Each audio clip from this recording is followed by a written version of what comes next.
share PowerPoint. Okay. Hi, everyone. Thank you so much for attending this webinar, and we apologize for starting a few minutes late. We want to thank all who are in attendance.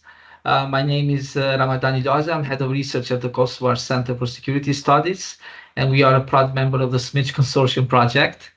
And we, in this project, have we coordinate the working work package 6, which deals with counter narratives. I want to invite my colleague Line for opening remarks, and then we will have an amazing lineup of speakers. Dr. Halilovic-Pastuovic that you just saw, Dr. Khawaja, Dr. Fitzgerald, who will be joining us from Colombia. And we also have Lejdi Dervishi, the National Coordinator on Countering Violent Extremism in Albania, who will talk more about policies and practical implications. So a lady is already joining us. So let me just make her also a presenter. Okay. And I think we have, besides James, who have notified me, Dr. Fitzgerald, that he will be a bit late. We have everyone on board. So maybe let us just start with Line, who will speak about also SMIDGE a bit, maybe, but also on a recent amazing seminar we had on hybridization. But Line, let me not say what you will say. You can explain that very well yourself. So, Dr. Nibre Peterson, yeah, floor is yours. Thank you very much, Danny, and thank you for the invitation to talk about a bit about the work that we're doing in the SMIDGE project. My name is Line Nybo Petersen, and I'm a co-coordinator of the SMIDGE project. I'm also responsible for work package 4, which is dealing with social network analysis and the technologies of social media in the context of extremism and middle age. Aside from that, I'm an associate professor in media studies at the University of Copenhagen, and I'm going to see if I can share my screen so you can see my PowerPoint. And I want to introduce just very briefly some of the things that we are working on in the SMIDGE project. Let me just see, I'll just replace.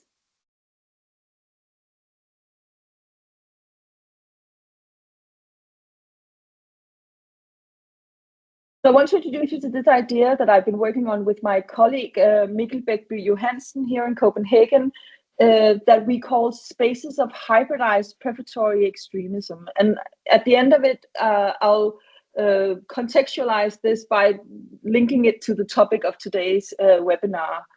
So in the field of extremist studies and terrorist studies, there's been these ongoing debates, or focus on rather this hybridization trend in the landscape of extremism.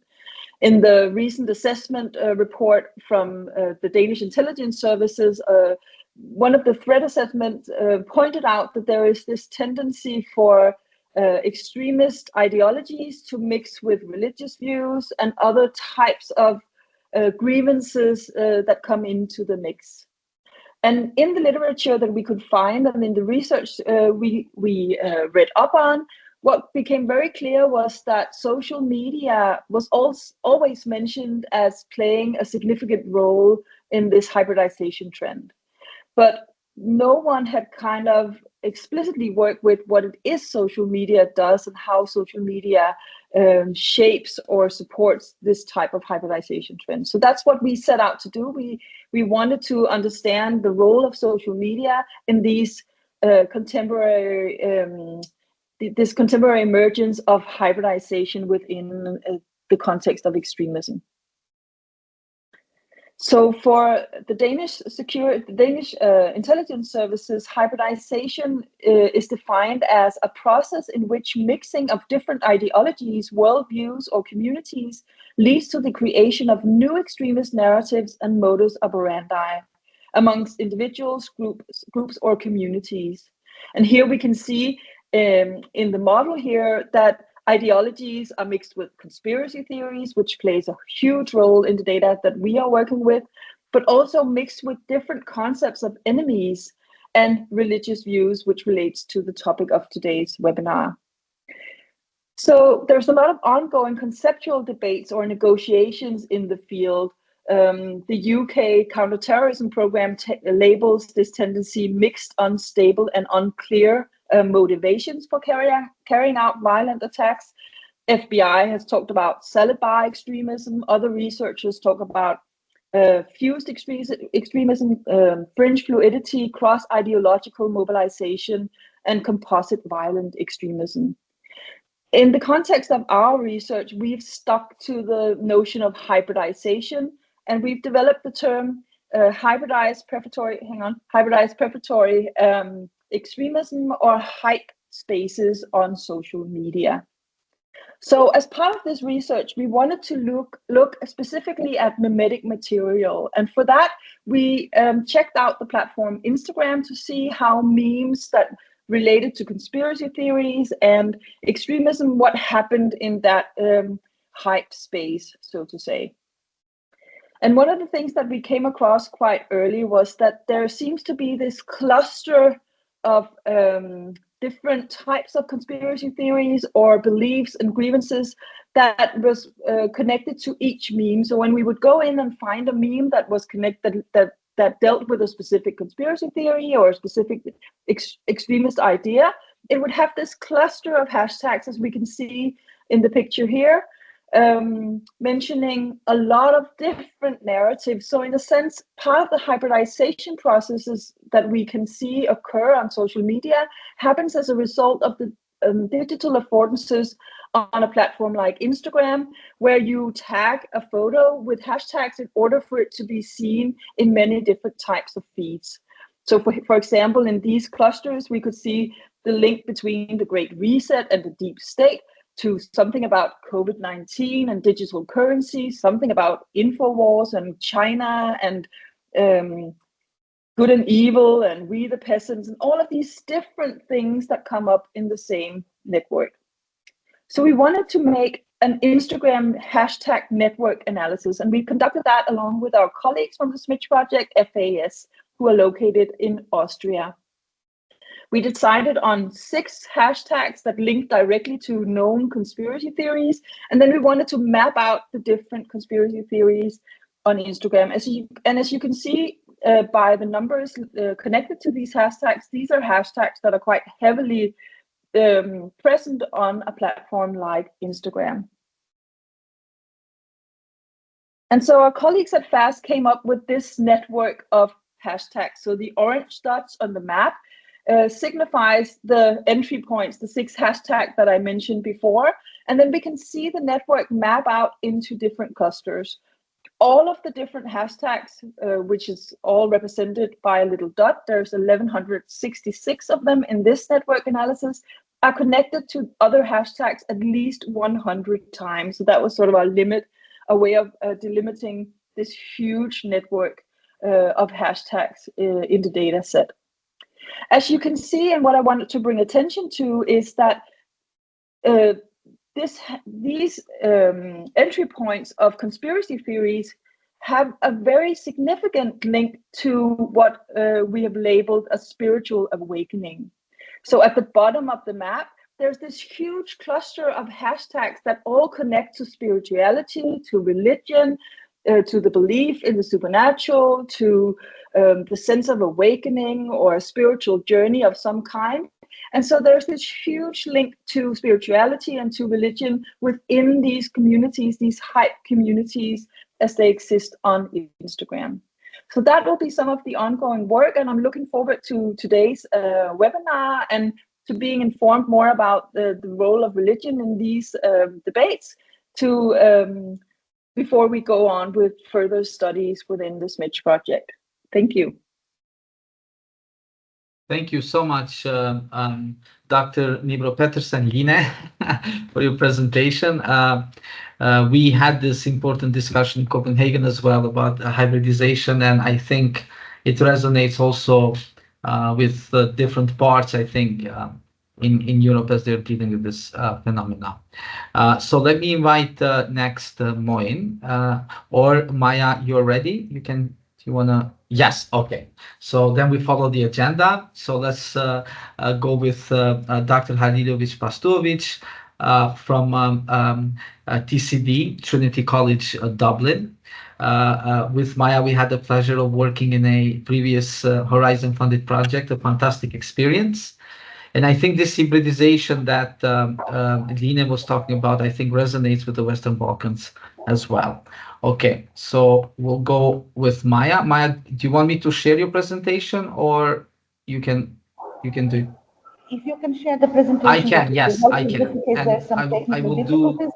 And yeah. I want to apologize to everybody. We have literally just a few minutes ago finished the consortium meeting on another project. So the movement around me is people leaving and but I'm here for you. So just focus on me and what I have to say, not on a background. We are actually in Brussels in the Atomium. So I feel a little bit like James Bond at the moment.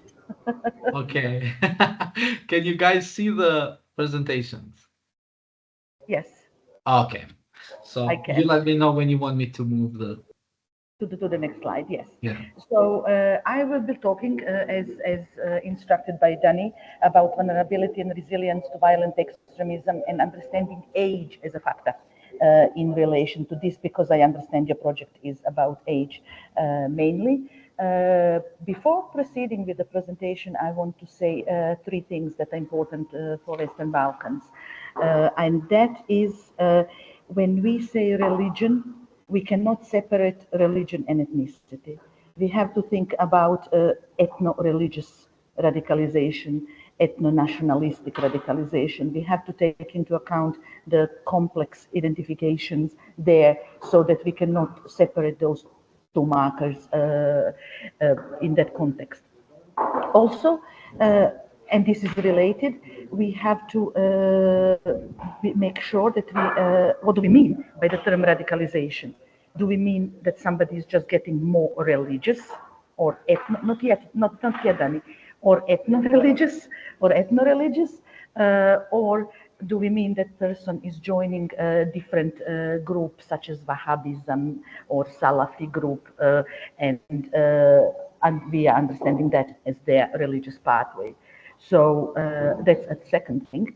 And since I've been talking about Bosnia as instructed, it is very important that we are aware that what it means to be a Muslim is a very complex thing in Bosnia and Herzegovina, and I will talk about that later. But Muslim can all, and this is related to my first point, can also be understood in ethnic sense, not as a religious sense. Some people would be understanding their Muslimness in a religious sense, but there are other people who would be understanding it in more ethno-national sense. So they would say, for example, in previous projects when I interviewed people, they would say, I am a progressive Muslim. I do not go to mosque. My wife does not cover, etc. So these things are important to take into account. Is this a form of radicalization? So it's very progressive radicalization. It's very complex in that context. So these are the three things I wanted to say in relation to the context that I'll be talking about today. Next slide, please. So to answer the questions that Danny sent us in his email, what would be most useful that we can gain from the knowledge of the previous two projects that I did in relation to this, which was a Pericles project and a PAVE project. It is this new model which we call conflict to radicalization and violent extremism trajectory. It's very important to stress that, and I think Danny has that one question, what lessons can be learned? And I think I'm kind of, I'm mixing that with what are the most effective strategies for preventing and countering religious radicalization. What works in Europe, meaning EU, does not work in Balkans. So it is very important that that we don't have just like one model. of PCVE that we are implementing everywhere, and that we are then taking it to a different context and operationalizing it in the same way. Post-conflict society need different understanding and different model. Current European model template of preventive work does not work there because of two reasons. A, we have a different movement there. We have ethno-political radicalization, we have ethno-religious radicalization, we have sectarianism. We do not have state on one hand that is a good guy, and then a movement on the other hand that is neo-Nazi or some other far-right ideology that then we need to deal with. We have a meshed situation. The extremism has penetrated society in a much more complex way in a post-conflict setting. So we have this trajectory starting with the conflict, moving into, in most cases, in Western Balkans, as Dani knows, a failed reconciliation. This failed reconciliation leads into polarization. This polarization can, like in the case of Bosnia and Herzegovina, then be further instrumentalized, institutionalized, and constitutionalized by Dayton Agreement, where ethnic differences were written into the law and into the fabric of the society, into everything. And that, we argued, and I argue, leads to the further radicalization. So in relation to age, that means that everybody gets radicalized. This is no longer a pathway, individual pathway of a young person encountering some ideology that then they get radicalized by. This is the whole society being collectively radicalized in post-conflict setting. So legacy of wars and conflicts are very important to take into account indeed. Next slide. So we theorize that as cumulative radicalization.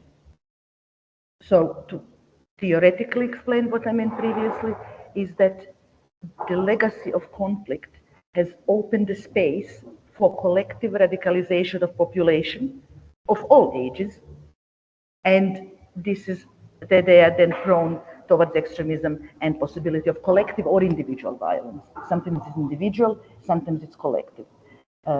Countries that have developed, that have a history of violent conflict, develop this specific type of radicalization. As I said, cumulative or interactive, and it takes place in reference to an outgroup. So again, we're talking about what is difference. This is not an individual pathway, this is two groups against one another. The grievances, they're competing in grievances, competing in vulnerability, almost prompting each group to radicalize more, and then there is this radicalization loop of us versus them mentality and reinforced radicalization that goes on. Next slide, Dani, please. In relation to that and religion that I mentioned at the beginning, that it's very complex, your question was, what would be the preventive issue here, and what can we do about it, and the role of religious leaders really here, because if we talk about religion, we have to talk about religious leaders. And we've done a lot of work on that together, Dani, as you know, with PAVE project. If I have to give you one takeaway from that work in relation to the religious leaders, I would say that it all boils down to the issue of legitimacy. Whom people on the ground find legitimate leaders of their community would have a space to say something, whether that is as an individual or as a part of collectivity. They would be heard. Now, these individuals can be part of the official religious institutions that are connected to the state or not connected to the state, or they can be informal religious leaders. But it is really the people on the ground who choose whom they believe to. And we have to be aware of that, because it is those people then, those religious leaders, whether formal or informal, that have a power to either radicalize or help population be resilient to radicalization, because basically they are listened to. So I think that's one important point to be taken in relation to understanding radicalization in that complex context, as well as understanding resilience. Next slide. I only have, next slide, Danny, please. I only have a few minutes, so I want to talk about religious radicalization when it's connected to religion and when it's not connected to the religion, paradoxically. And why is this important? And you asked me to talk about para-Jamats. Yes, Bosnia has had a problem. It's less so now in relation to para-Jamats. Para-Jamats are Salafi settlements that were established over time near Bihać, Gornja Malča, Maglaj, and Zenica, which are unofficial Salafi congregations, and they would have their own location, and then they would have madrasas, which are religious schools, in their location. Gornja Malča was one of those most well-known ones that was, most research has been done in relation to that, because it was quite a difficult one for the law enforcement as well as preventive work later to deal with. For those who don't know, the term Salafism comes from Arabic Salaf, which means predecessors or ancestors, and it describes early Muslims who provided the essence of Islamic practice. The Salafism calls on Muslims to follow the example of first 3 generations of Muslims known as Salaf, and the development of Islam in this direction continues to these days under various names, such as Wahhabism in Saudi Arabia or the Muslim Brotherhood in many other Muslim countries. But the point is that in Bosnia, before the conflict, it was mostly different. It was Sunni Hanafi, and these, what is perceived now within para-Jamats, that Wahhabism and Salafism are the radical version of Islam that wasn't there in Bosnia. So some leaders were Yusuf Barčić. We are going to share the presentation, so there is no need for me to go into details about this, and I only have a few minutes. And he was the original one, and then Nusret Imamovic, and now Safet Kuduzo, which is quite actually popular on social media. So there were 38 or so of them over the last 20 years, and there were quite radical pockets in Bosnia. The Islamic community in Bosnia tries to deal with them by talking to them and incorporating them into the mainstream Muslim network of religious leaders, and mostly they succeeded.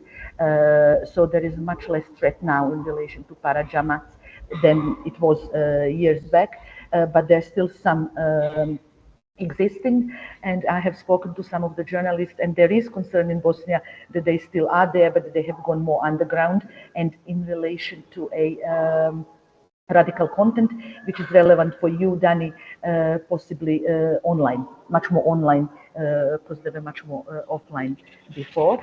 And final slide. So this is important to say if you're talking about radicalization, religious radicalization in fully religious sense.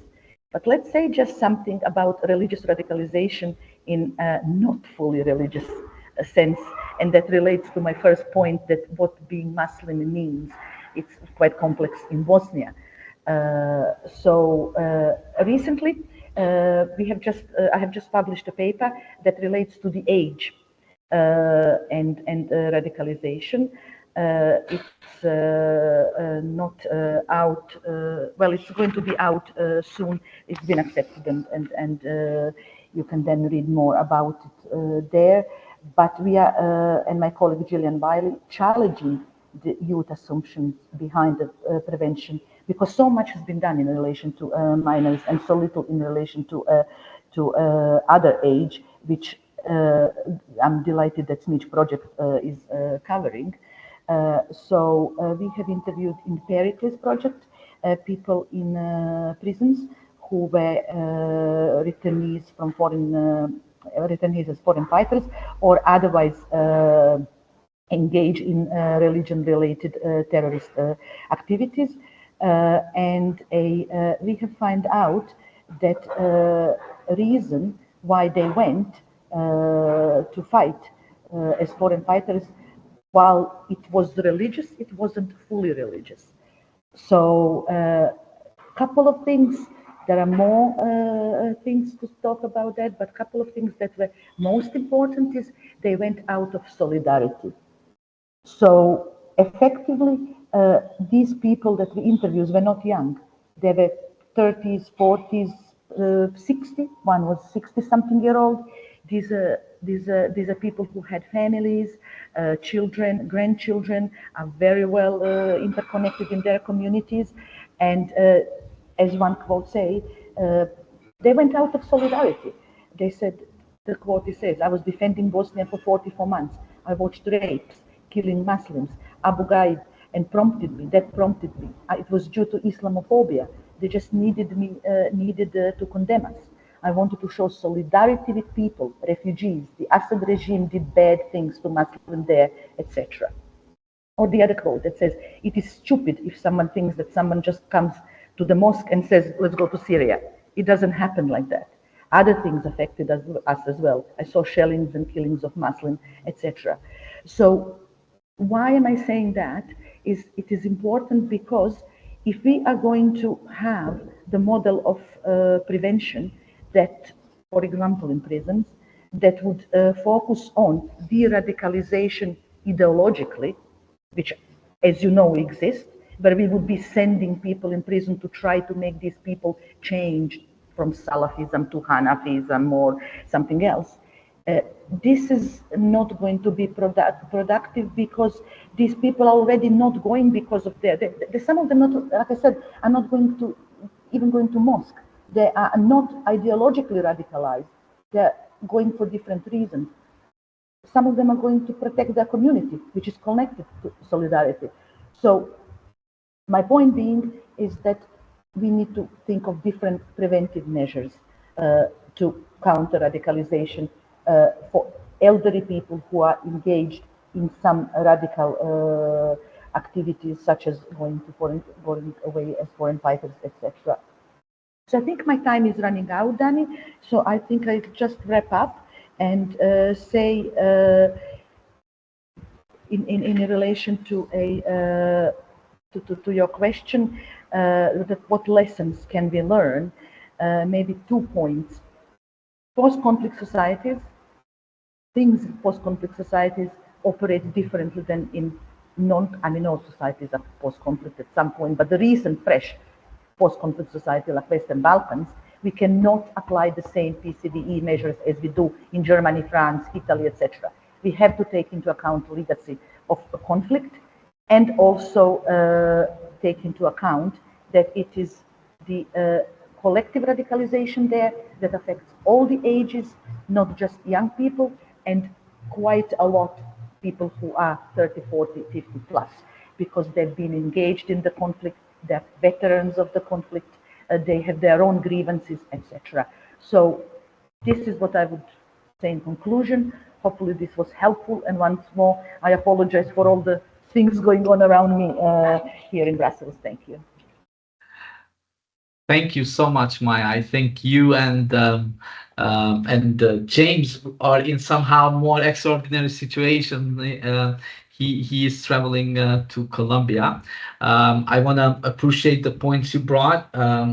You know, the age that you mentioned, this is, I think, what inspired us in SMIDGE to focus on the middle age, because it's often ignored in the radicalization research, but we think it's an important group. And also, I really like the points you make. Of course, you made very important points, but this idea of not one size doesn't fit all, both in understanding radicalization, but also de-radicalization. Okay, with that, I want to invite Moiñ next, and I will share Dr. Khawaja from Dublin City University, and he will be presenting something quite quite important. And we did the PhD during the same time with Moind. And I remember him going through hours of ISIS videos. And one question I asked him at the time was, how is your mental health on this? And perhaps after we can have a bit of a discussion on this, because people who research radicalization are assumed to be, I guess, without any I don't know, but there's little discussion on the mental health, but not just that, but just the experience you go through. It must be also difficult on its own. So let me share the presentation from Moin. Okay, yeah, here you go. Can you see it? Yes, Dan. Thanks a million. Thank you, Moin. The floor is yours now. Okay, thanks a million, Dan. Yeah, perfect. Thanks very much, everyone, for being here. My name is Moign Khawaja, and I am a postdoctoral fellow based here at Dublin City University. This is where we met, Dan and I, and this is where our research journey started in terms of our PhD.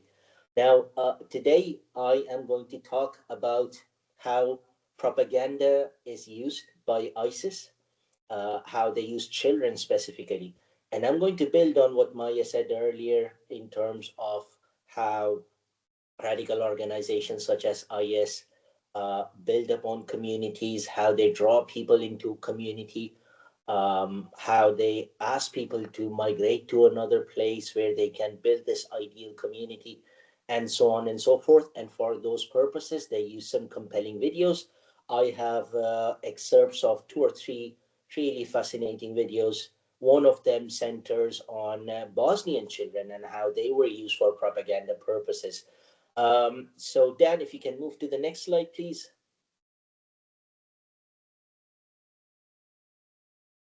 Yeah, thanks very much. So children have been used by terrorist groups for propaganda purposes, such as little angels, innocent beings, and future of the state. That's nothing new. But also perpetrators of violence and acts of terrorism. Sadly, this is also the flip side of propaganda. This is because they are more impressionable and easily influenced, and populations care about children. We all care about children, whether it's in the Western culture or in the Eastern culture, whether it's among Muslims or Christians or anywhere else. We all care about children because they are our future. We have children our own, or we have children in our family, and so on and so forth, neighbors, and things like that. So children matter to us, Now, ISIS's use of children is like never before, thanks to their grandiose state-building project, for which young children were recruited, indoctrinated, and trained to become the next generation of fighters. So basically what ISIS was trying to do was to project a state first, that this is our state, this is how it looks like. And I have a clip just for you guys right after this clip. Right after this slide, I will ask Danny to play that clip. So they portrayed themselves as a state, and this was the main takeaway of their idea of being a state. They wanted people to believe that they are a state and come and join them for state building purposes. And my upcoming book exactly talks about the projections of the state, the so-called performances of how they acted like a state, how they portrayed themselves as a state, as a modern state, and they showed their stateness, how they're performing like a state to convince people to come and join them. Dan, the next slide, please. Yeah, so, yeah, this one, exactly. Oh, sorry. Go back, please. Yeah, so the society they were trying to project was built on 2 lines. It's basically the Salafist idea, which Maja talked about, which is the original Islamic society founded by Prophet Muhammad. It was based on locals, Ansar, and the Muhajirin, which are the immigrants. The Ansar were the people of Medina, and the immigrants were from Mecca. And this is what ISIS tried to emulate. Among the locals, you had the people who were living in urban areas and the tribes in the countryside. And the immigrants who migrated to ISIS territory were either Westerners from Western countries, including the Balkans, we saw a huge contingent of people coming from the Balkans, Kosovo, Bosnia, Albania, and so on and so forth. And then we had people from other parts of the world, not just the Middle East and North Africa, but also from Southeast Asian countries, South Asian countries, African countries, and so on and so forth. And what we saw in common in the society was they were women, of course not shown on propaganda videos. They were children, showed a lot, and then teenagers and men, of course, were the heroes or the central characters of these videos. Then the next slide, please. Yeah, if you can play this video, that would be great.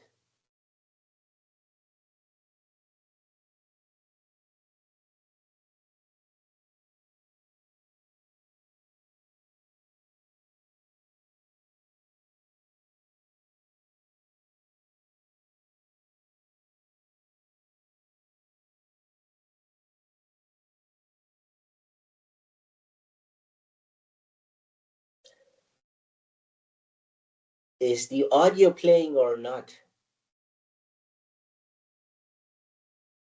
Yeah, the audio is playing. I could hear it. I don't know if the rest can hear it. I can't. I Sorry. can't hear it. Now? No. No. Can you hear the audio? No, not really. Oh, I'm sorry. I have no idea how to fix that. Okay. Well, for now it's okay, no problem. So it was that, right? Yeah, it's this video, and if you can, yeah, play in the middle, yeah, right there. Wait. Maybe you can explain us. Maybe if you explain us what we should look for, we can. Yeah. Exactly. So basically, here in this clip, they're showing this is how their state looks like. This is the tour of the different departments of the state. So Dan, if you can let this play, and I will have my commentary on that. So this is how they are meting out punishments. This is how justice is being served. This is how people interact through preaching. You have kids on one side and young people on the other side. This is the civic services they're offering. And they have a department of education as well. Their education is offered for free. So this is basically an excerpt of one of the videos which shows in detail. This is like the intro of a video, and this is the view of Raqqa, which was their capital back in the day, from July 2014 to July 2017. So yeah, then that should be enough, I think. Yeah. Now if you go to the next slide. Yeah, now the next slide, please. And the one after. Yeah, so yeah, if you can keep going further, that's fine.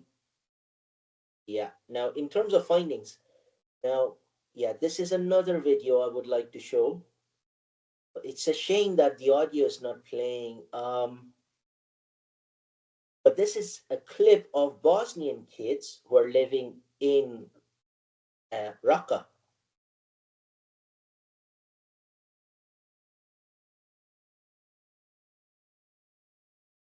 And this is what was used for propaganda. Here they're singing a nasheed, eulogizing the caliphate.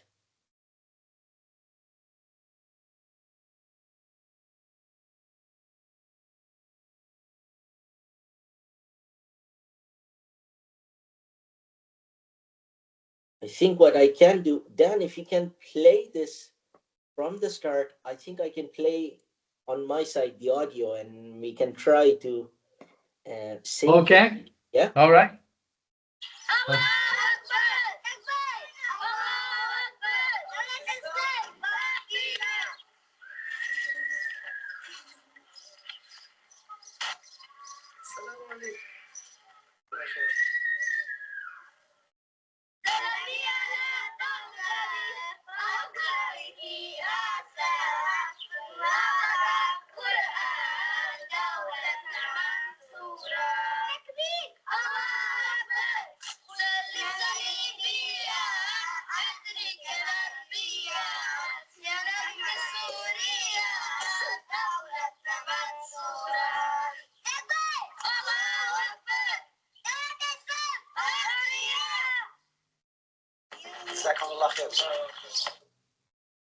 All right.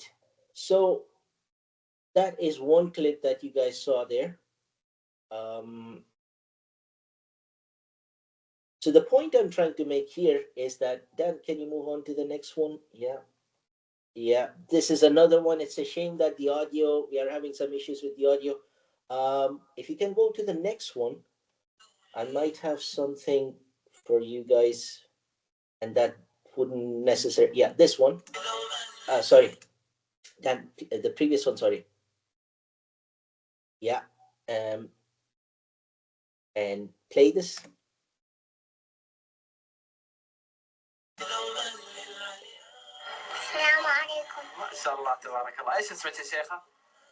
So here, the man is asking, what's her name? And then asks, what's your age? And she says, I don't know.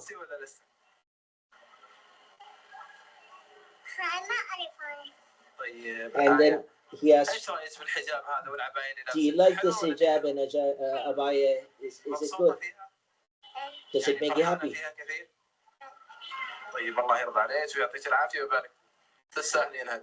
And then gives her this present.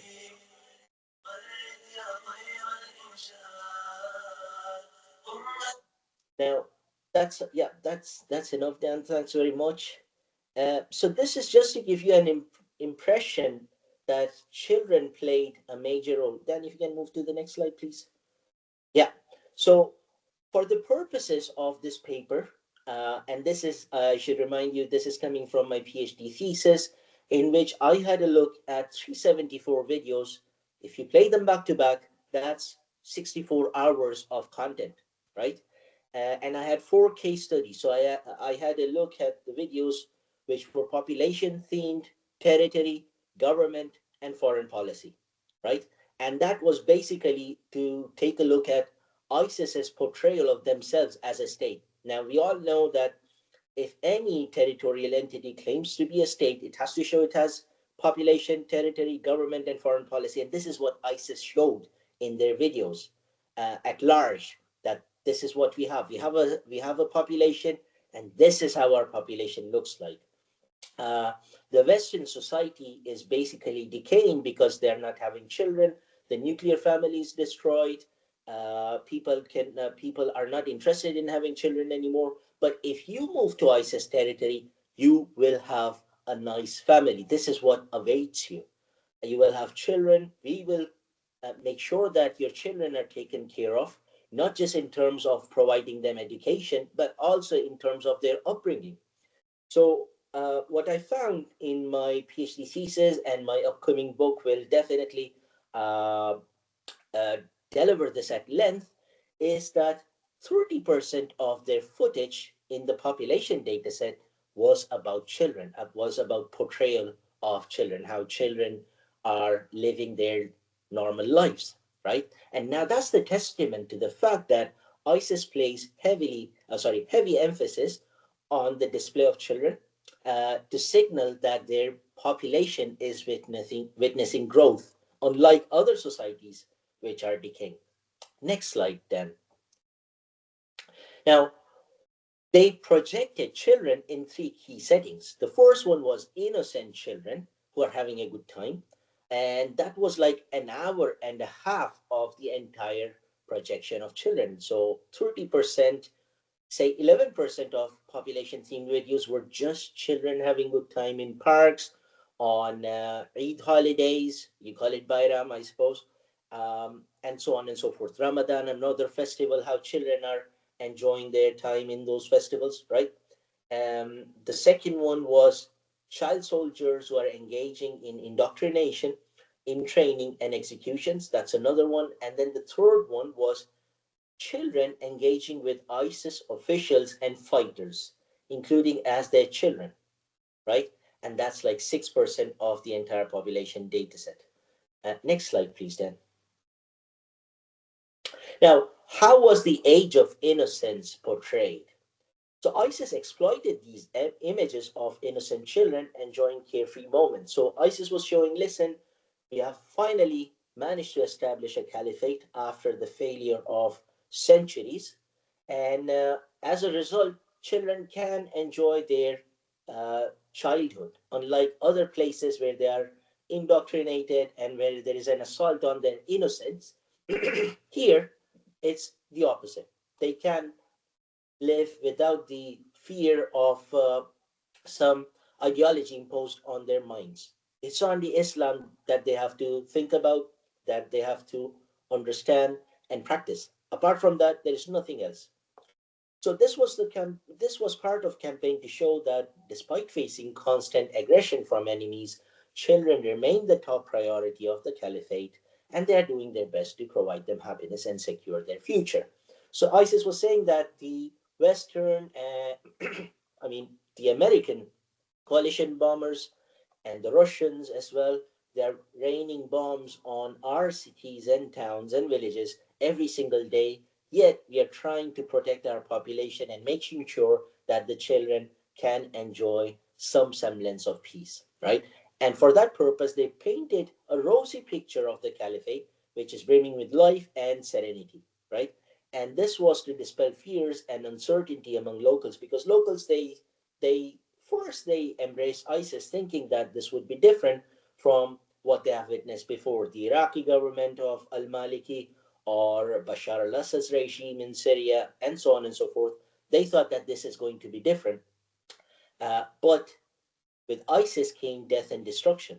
And ISIS was trying to dispel that, but it could only succeed to an extent, right? The other objective was to attract foreigners to migrate with their families or come and start their own. All right, next slide, please, Dan.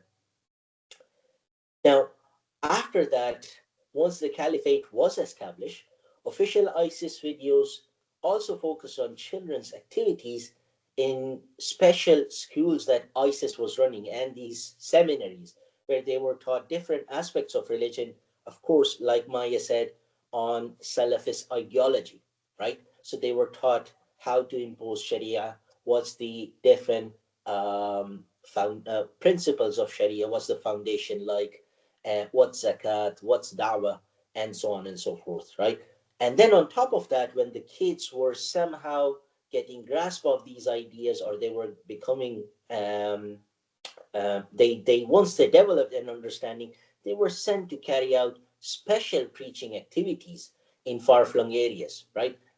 I have seen videos where kids are delivering sermons at mosque, not kids per se, but it's young teenagers, 12, 13, 14. They're barely adults, but they are doing the job, right?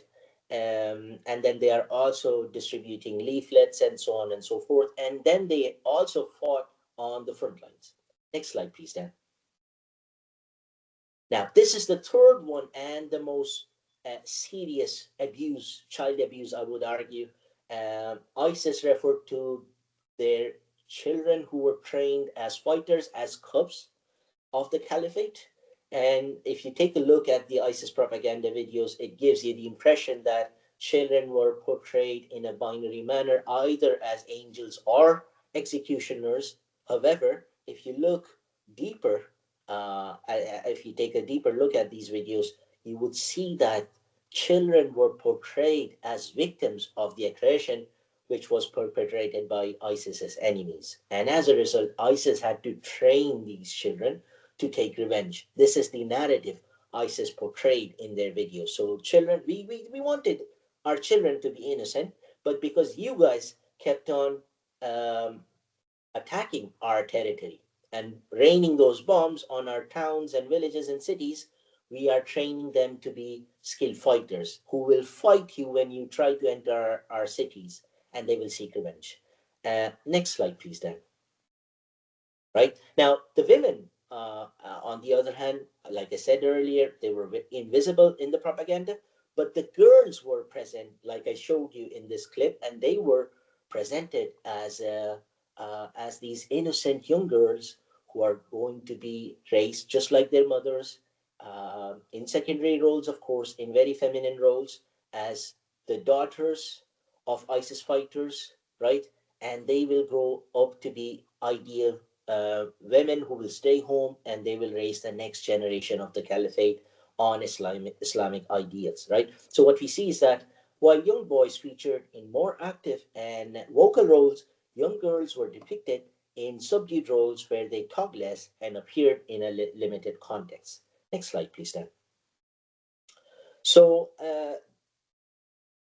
what we saw is another transition. So they were portrayed as young girls in secular clothing, just like any other country in the world. But later we saw that ISIS started putting abayas and niqabs on these very young girls, like the girl you saw in this video, like the one I showed you earlier. She's barely 3 years old. She doesn't even know her age, but she's wearing this abaya and this headscarf. And this is how ISIS showed a transition in their videos, that now the young generation is getting ready. So yeah, Dan, do I have any time remaining, or is that the end of my time? Just checking. If you can wrap it up, that would be good. Perfect. Yeah, surely I can. If you can move to the next slide, please. Yeah, the conclusion. Yeah, perfect. If we can stop here. So basically what I'm saying is that ISIS publish some very convincing propaganda. There has been no counter propaganda as of yet. Sadly, if there is another iteration of ISIS, and if they produce these videos or even better videos, they are not equipped to deal with this kind of propaganda. There is no answer in terms of what they claim in these propaganda videos. And this is how they make their propaganda so compelling.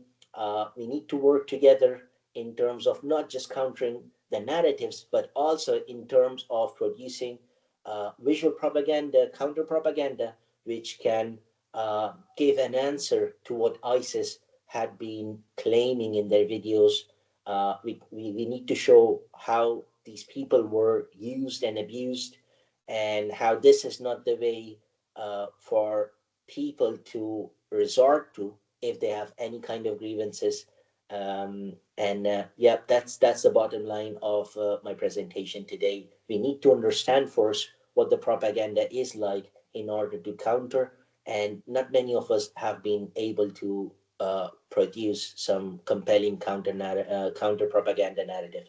So thanks a million, and I look forward to your questions later on, especially in terms of watching videos and mental health of researchers. Please feel free to ask. Thanks a million. Thank you so much, Moind, for that very comprehensive presentation. I think very important aspects there, takeaways on the online, and how children will also use perhaps to appeal to the age group we are focusing on SMIDGE. And we have James now with us. James, thank you so much for making it. I appreciate it. I know you traveled quite a lot today, so thanks for joining us. So the floor is yours. I don't know, you don't have a presentation, right? Or no? Yeah, so please, yeah. Yeah, thanks, Dan. And I appreciate being flexible. So I suppose, yeah, I'm literally off a flight, I suppose, an hour ago to Rio de Janeiro in Brazil. So I'm doing some work here, some research mostly on disinformation and extremism. I don't really want to use the term radicalization, but in that sphere, you could say. And one of the issues that we're focused on, and that I've focused on for the past couple of years, is how conspiracy theories fit into this world, you could say, or even beyond conspiracy theories. I would say conspiracy movements, as they're becoming. You're seeing them become completely embedded in many aspects of mainstream politics now, for example, such as in the US, in Brazil also, and different areas. And I suppose the starting point for this was that I was at a conference in Brussels about a week or 10 days ago, or whatever it was, and it was focused on this notion of non-violence. Right, so we're talking about extremism, violent extremism, and there was kind of a breakout workshop on non-violence, and that to me spoke quite a lot about some of the intrinsic dangers of speaking I guess, too much from a perspective of radicalization. And I often wonder about the epistemic trap, in that if we're looking for signs of radicalization, we will always find them, and we will find them in new spaces. I think it's clear, and this is why one of the key topic of this workshop is really interesting, because it harkens back, I guess, to the genesis of when we started to really talk about radicalization as a category, as a meaningful category, at least in around 2004 with the Madrid train bombings, and then of course in 2005, where that term radicalization really grew up. And the term radicalization not only became associated with a risk of terroristic violence, it became associated with a risk of terroristic violence attributed to a specific community, and that was of Muslims, of course, as we know, in the UK and the US, and of course in the Balkans and various other theaters around the world. And so this kind of epistemic lens of radicalization, and then of course the CVE builds up around that. I don't think we should forget that that's where it comes from, this sense of this notion of a specific sense of risk attributed to people who believe in whatever religious system that they do believe in. And I suppose there is some kind of crossover here that I want to talk about today a little bit with regard to conspiracy movements, because anyone that's done any bit of work on QAnon, for example, if you look at their imagery, their content, their videos, what it does is that it really mimics a religious movement. I mean, all the main beats are there. Donald Trump is the savior. There's going to be the storm, which kind of, pretty much doubles up as the rapture in Christian eschatology. And so it functions in that way. And what it has done, the QAnon movement in particular, when I was doing work on this, one of the things that I concluded on that was that this QAnon movement is not going to be around forever. But what it does is, and it is kind of has died off, but what it does is kind of provide this kind of siren call as to how people get involved in these movements, and why. And so there are the two things I kind of want to focus on. So firstly, what is it about conspiracy-led extremist movements? How do they come to form? Why do people believe in it also? But I also want to focus a little bit on the dangers of when we look for signs of potential radicalization in non-violent spaces. So for example, if we're talking about radicalization right now, we're talking about a quite radicalized world in general, you could say. Protests are happening everywhere on all sorts of issues. You will see the Democratic National Congress, I guess, in 2 months in Chicago. I guess that will harken back to '68, where there will be a lot of non-violent protests as well. And also we've seen that explosion of protests with regard to Israel's bombardment of Gaza and contravenance of international law and everything else, pretty much. And so there's a danger of intervening unduly in these non-violent spaces, and that's something that I'm a little bit concerned about with regard to conspiracy-led violent extremism, that we have this kind of epistemic framework of radicalization, of potential terroristic violence. We built it through focusing on Muslims. We developed a lot of policies that really developed Muslim communities in the UK, France, and various theaters elsewhere into suspect communities, and we know how that ends, and it does not end well. And I think we can reflect on over 25 years of countering violent extremism to say there are a lot of faults with it. The prevent strategy in the UK, for example, I think it's pretty clear to most analysts that has done more harm than good. It is no coincidence that the rise of the far right and the extreme right in the UK and elsewhere really piggybacked on the kind of the Pandora's box being opened with regard to xenophobia, anti-Muslim sentiment, and so on. And so I would caution against unduly intervening into these kind of conspiracy-led spaces online. And so why is that? Well, I guess what we want to do, and what I want to talk about briefly, is I want to talk about, well, what are conspiracy theories, where do they come from, and why people believe in them before beginning to finish up my main points. Starting point in conspiracy theories is that they've been around since recorded history, recorded civilization, you could say. So there were evidence of conspiracy theories in ancient Egypt, in ancient Greece. You see them spike during the French Revolution. You see them spike in the late 19th century. And also more recently in the 20th century, you see a major spike in conspiracy theories in the 1960s, towards the late 60s. And what we know over time, really, with regard to conspiracy theories, is that they rise and they fall during times of great tumult, times of great kind of social and political upheaval. And And they die off, not because of interventionary policies related to CVE or radicalization or anything else. Over time, you could say at a large N perspective, they die off pretty much when life gets better for people, when the social contract is a little bit better, when people have more time in their hands to do the things they want to do than to get sucked into these conspiracy worlds. And so, of course, it's no coincidence then that there has been a more recent spike in conspiracy belief and the formation of conspiracy communities in the context of COVID-19. So COVID-19 was, of course, a collective trauma for pretty much everyone. It all depended on how people dealt with it. And there are various different coping mechanisms that people use to deal with these types of traumas.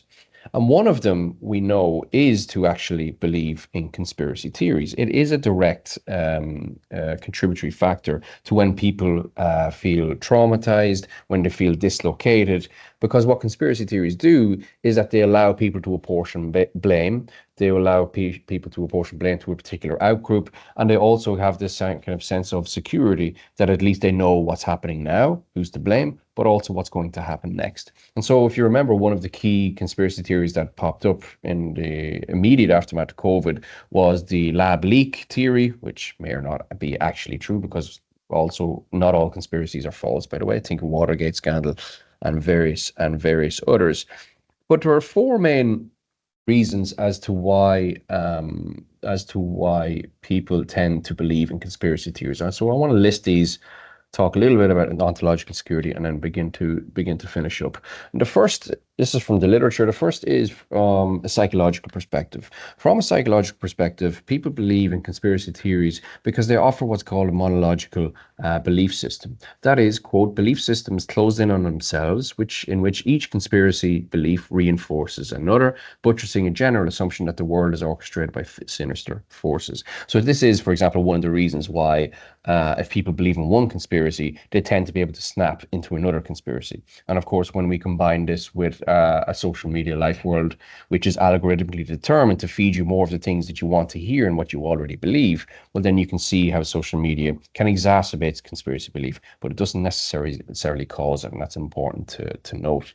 The second of the four categories then is epistemic. And so from an epistemic point of view, conspiracy theories provide, quote, this is from Karen Douglas, internally consistent explanations that allow people to preserve beliefs in the face of uncertainty and contradiction, end quote. And so you think about the preservation of beliefs in the face of massive uncertainty, and you think about the COVID-19 pandemic. And so from an epistemic point of view, it's a coping mechanism to deal with anxiety. For example, if you were ever diagnosed with anxiety at an individual level, the main thing people will always say is routines. Right? You need control, you need routines, and this kind of pattern of belief helps to provide that sense of control in a world that's otherwise, it often seems to people spinning a little bit out of control, especially during that pandemic period. Third then is existential. So this is, quote, people who lack agency and control may reclaim some sense of control by believing conspiracy theories because they offer the opportunity to reject official narratives and allow people to feel that they possess a better account, end quote. So this allows people to feel very, very powerfully like they have access to privileged knowledge that other people don't do. And this feeds into the fourth causal factor with regard to conspiracy belief, which is social. And this is the one that I think is actually the most important of all of them. And there's lots of work in that in the literature to back that up too. Because what conspiracy theories offer is a shared conviction in a common cause bigger than oneself, and a sense of belonging that comes with it, a sense of belonging, a sense of community. And the way that I explain this sometimes to my students is, I remember during the COVID-19, around the end of 21, the kind of start of 22, we had a major kind of conspiracy movement. Right now, they're not really into conspiracies now anymore. Now they're just talking about what they always wanted to talk about, which is immigrants out, right? And so it's just the mask has come off, and now it's just plain xenophobia. But at that time, it was about the mask mandate.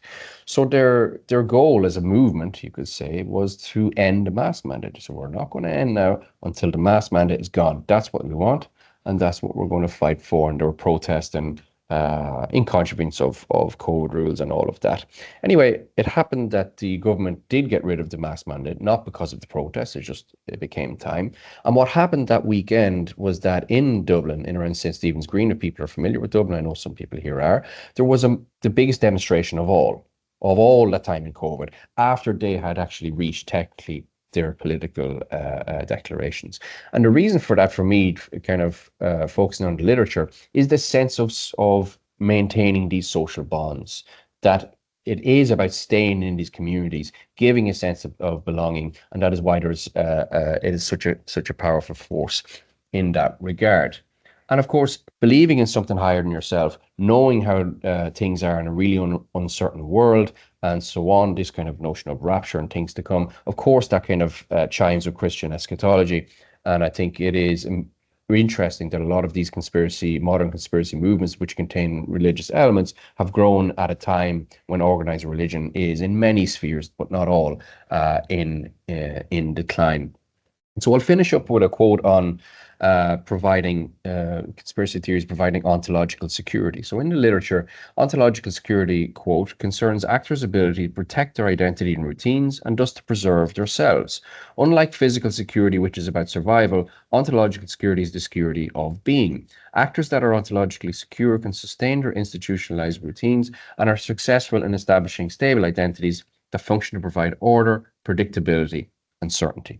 And so my end point is this, is that if we begin to really, I guess, elevate people who believe in conspiracy theories or conspiracy communities to the risk of potential radicalization, which therefore often results in intervention, which can actually beget violence itself, and in that kind of ironic setting, we risk really perhaps closing off a non-violent release valve for people to vent their frustrations, because that is required in a democracy, even if it's true, excuse my French here, with batshit crazy beliefs. It is a way for people to vent. It is a way for people to come together, and it is a way for people to maintain that sense of belonging.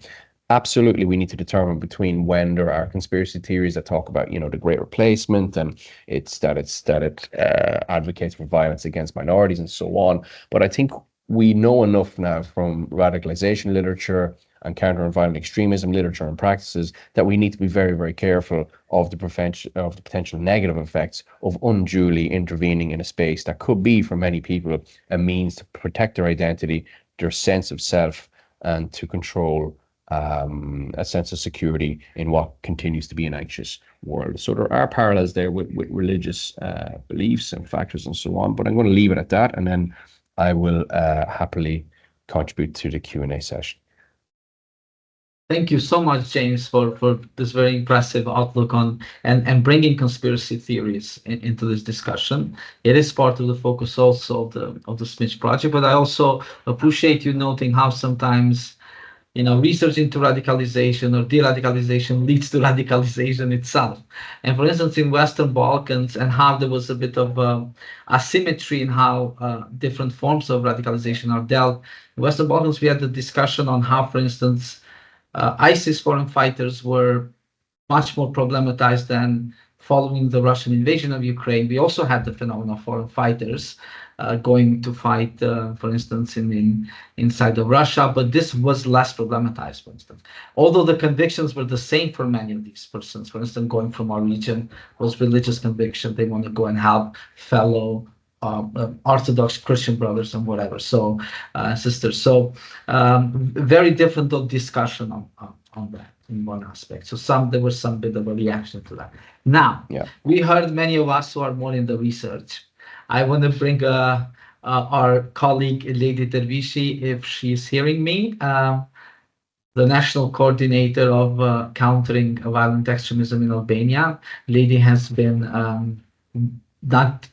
at the forefront of dealing with this phenomenon, and I am hoping she can speak more about now the practice of it, the reality of it, when the institutional aspect of it. So, Lejdi, if you can hear us, Thank you so much for agreeing to join our webinar. And please share with us your impressions. You're hearing from researchers mainly. Are we there? You share some of the same impressions, and if you can tell us like what is now happening in practice with the whole radicalization, de-radicalization discussion on violent extremism.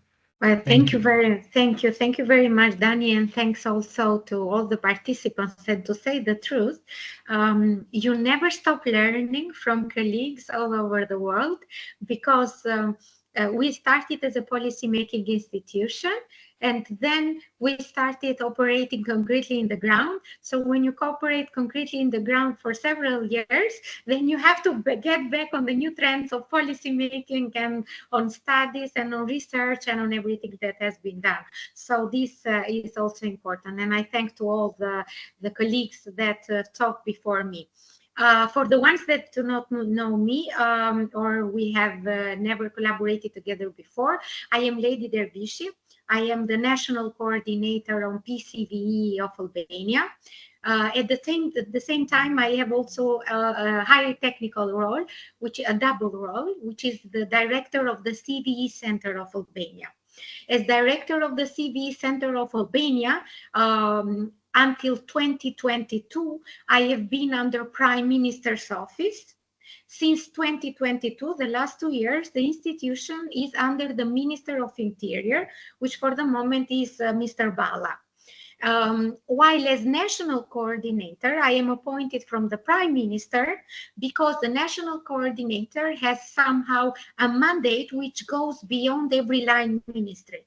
So since Dani has somehow outlined our intervention in terms of coordination, I just wanted to make this little explanation in order to make you understand how have we managed the rehabilitation, reintegration programs of the returnees in Albania, and at the same time, how we have managed PCVE and all our fight against radicalization in Albania. I don't know if I would be able, Dani, to share a PowerPoint with you. Is there any way of sharing it very, very quickly without losing very precious time? Yeah, we are running a bit. Yeah, you should be able to share it because you are a presenter. I need only one screen, not more.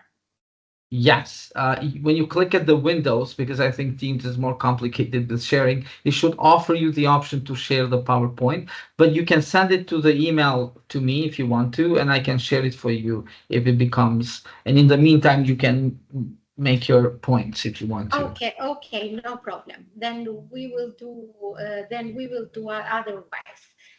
No problem at all. So as I was telling, this is the way we have managed this in Albania on 2 levels. On the level, in fact, differently from other, let's say, differently from other countries in the Western region, some of the countries have used this bottom-up approach.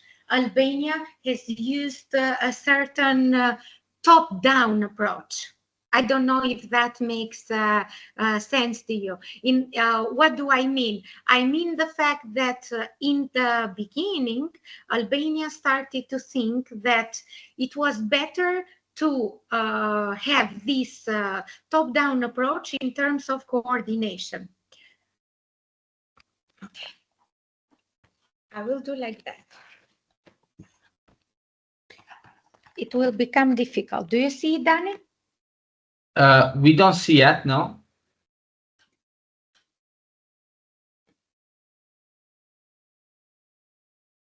What about now? No. No change so far, no. You don't see it in the camera? No, we don't even see you. I don't think, I think you have your camera off, maybe. No, I have my camera on, but I just tried to show it from the other side. No problems. Okay. Then let's go by voice. So the importance of why did Albania dedicated, let's say, this all this time and this efforts to this phenomena. First of all, we were before 2014, about 144 people left Albania. These are public figures, so nothing confidential, left Albania to join the conflict areas of Syria and Iraq. And up to that moment, there has never been any kind of sign. Why did this happen? So how could we, let's say, as a country very well known for a religious tolerance and a religious harmony, be so immediately involved in such a very difficult issue, and that was including, let's say, all the world in terms of terrorist purposes? So since we couldn't have allegations for these people because the Penal Code of Albania was amended in 2014, then the people that repatriated on their own from Albania from the Syria and Iraq conflict areas to Albania, they couldn't be indicted, they couldn't be prosecuted, they couldn't have any kind of allegations.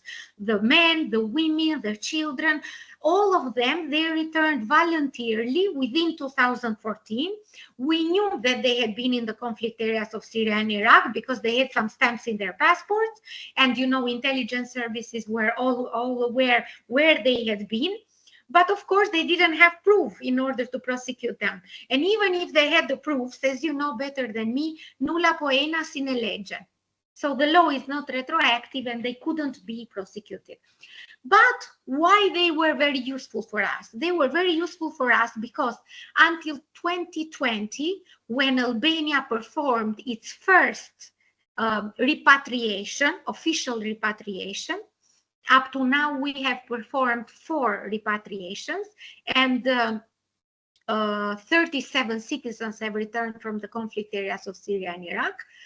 We built upon them a top-down approach. What does this mean? We had a CVE strategy, a national CVE strategy from 2015 up to 2022.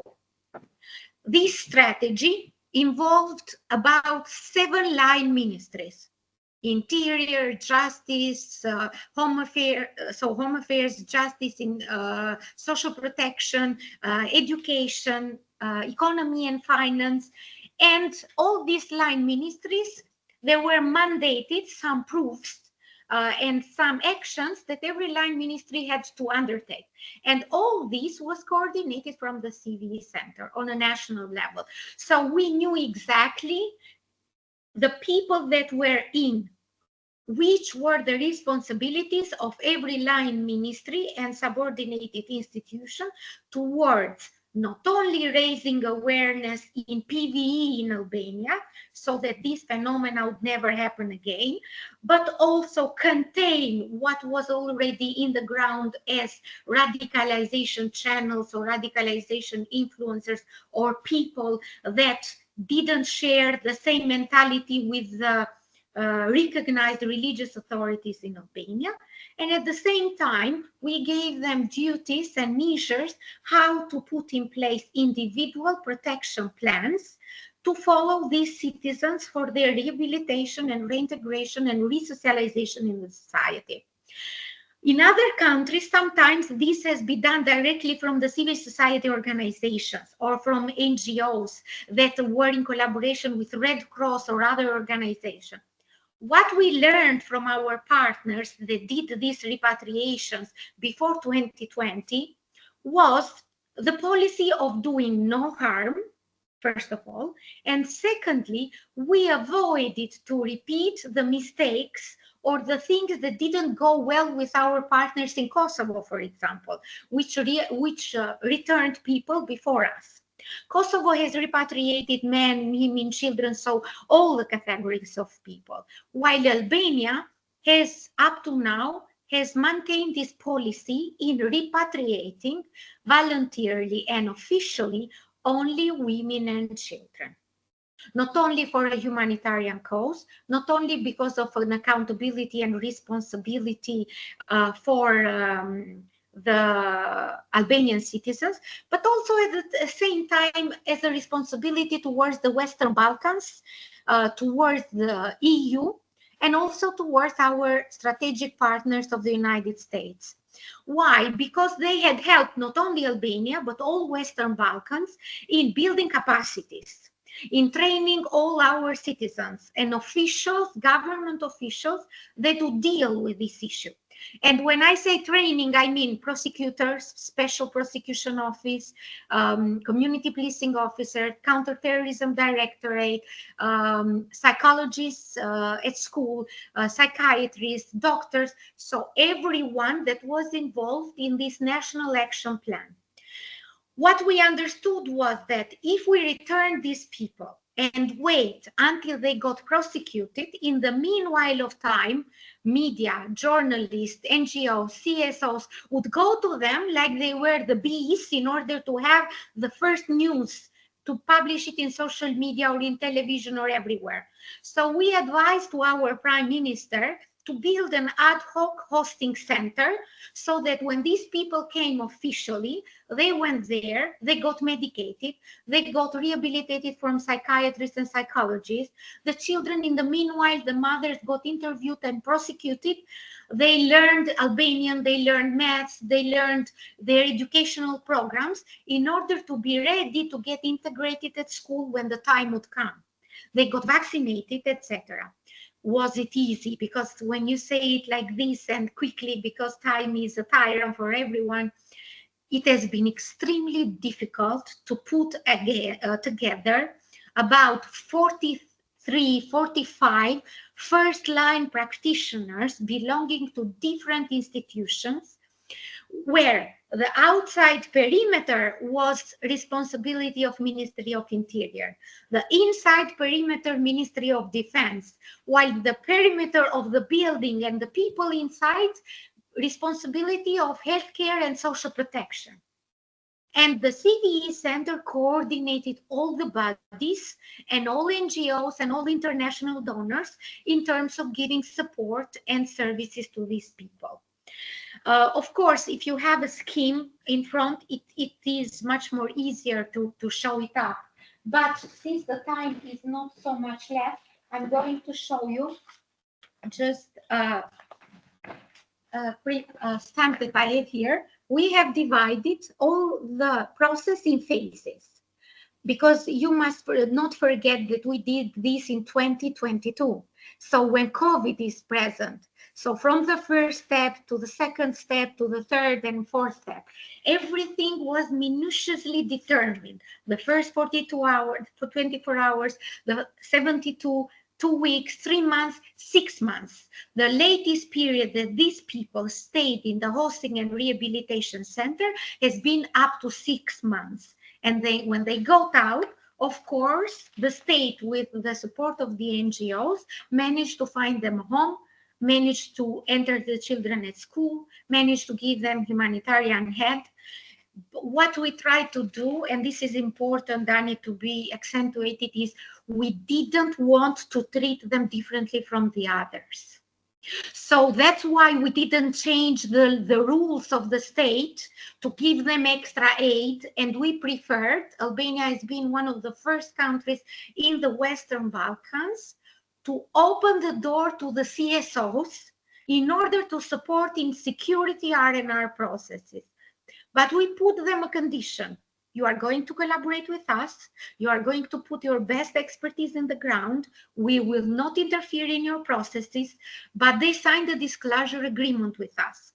No sensitive information will ever be delivered to partners, media, or third parties unless you coordinate it with the government. Because it was so extremely difficult to arrange our institutions. Imagine coordinate media and NGOs. And in the meantime, they were there and they were being rehabilitated. We put in place a full-scale awareness campaign with the media, by training journalists on what was PCVE, by training journalists how to treat the returnees as cases, so that they couldn't put them in front of the television and tell to the other people that these are the ones that came from the conflict areas of Syria and Iraq. And tell me, how much time do we have left? If you can wrap it up, we started 3 minutes with delay, so I guess And with 3 minutes, if you can wrap it up, then I will conclude. So Yeah. what we did in Albania is put in place a holistic approach, which has been fundamental for 3 phases. First of all, the multi-agency approach, not only in raising awareness, so PDE, but also in the R&R processes. Secondly, a well-coordinated and intersectoral coordination between line ministries up to the local governance institution.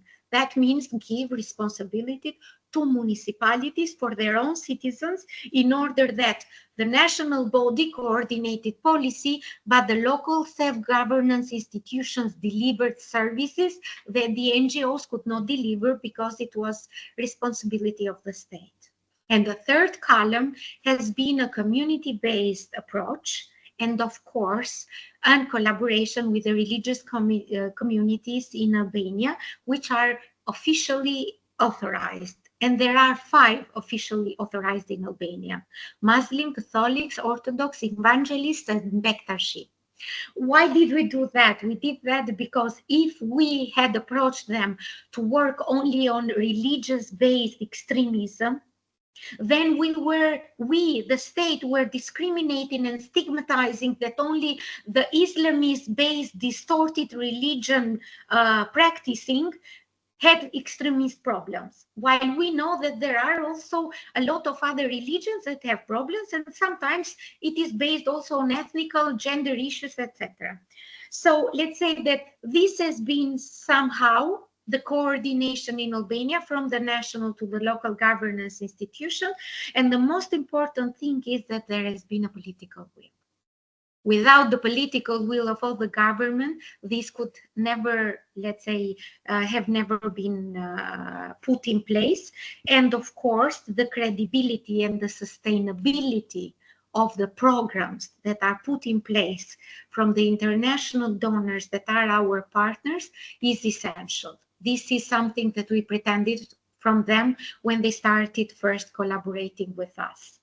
So I will stop here, and I had a lot other to say, but I have to respect also other people that perhaps will be talking after me. Thank you, Danny, for this opportunity, and I wish you success in this program. Thank you, Lejdi, so much. And it was interesting, important that you mentioned ethics and training for journalism. In Kosovo, we had this situation where they were reporting faces of the children and so forth. So quite important. I want to ask Maja for the last reaction. Thank you, Maja. Thank you so much for giving me a floor space. I am, as you know, at the consortium meeting in Brussels in a rented room that I extended for this meeting. I have to leave in 5 minutes. So if there are questions for my presentation, could I take them first because I have to leave? I don't think we had any questions. I opened the opportunity in the Q&A section, so it seems we were very clear. So there hasn't been any, but this webinar is recorded and it will be transmitted in our social media. So it will be on YouTube. So others who haven't had the chance to join in, they can go back. And I think these were very important discussions and presentations from different perspectives.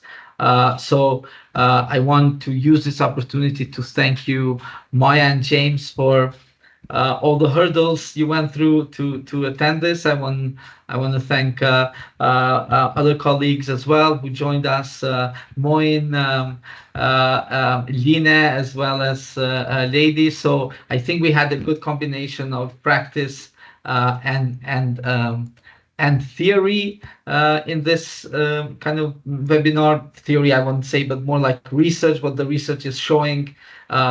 And also what from Ms. Dervishi's perspective, what the practitioners are finding out or experiencing in this process. So I think it was very important conversation, and I want to thank you all for your participation and patience until now.